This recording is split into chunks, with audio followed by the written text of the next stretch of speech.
भारत के chief justice of India के रूप में उसके तौर पर जस्टिस बी.आर. गवई ने शपथ ले ली है।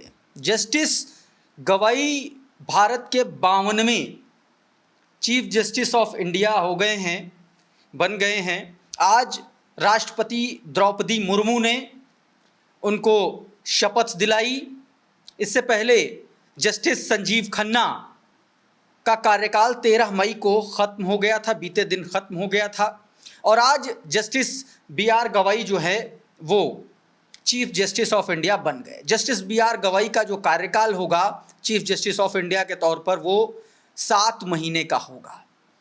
आज के इस वीडियो में मैं जस्टिस बी.आर. गवई के बारे में कुछ अच्छी बातें, कुछ ऐसी बातें जो शायद कम लोगों को पता है उनके बारे में बताने की कोशिश करूंगा।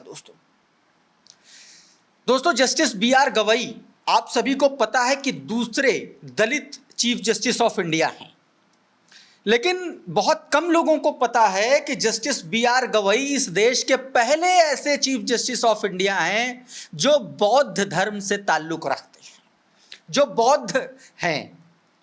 और हाल फिलहाल में उन्होंने एक अनौपचारिक अनऑफिशियल बातचीत में ये बात कही थी कि वो इस देश के पहले बौद्ध चीफ जस्टिस ऑफ इंडिया बनने जा रहे हैं। और इसीलिए मैं ये कह रहा हूँ कि चीफ जस्टिस ऑफ इंडिया पहले बौद्ध चीफ जस्टिस ऑफ इंडिया बन चुके हैं justice B R.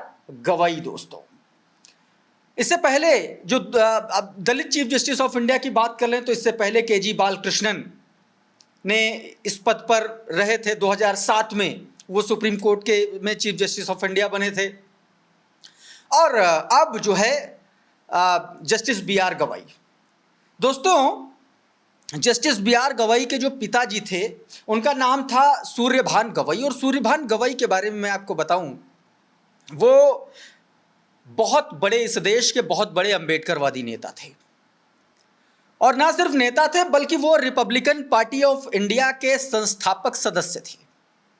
Republican party of India RPI के वो संस्थापक सदस्य थे और कई सारे राज्यों में वो राज्यपाल रहे हैं। बिहार में, केरल में, सिक्किम में वो राज्यपाल रहे थे।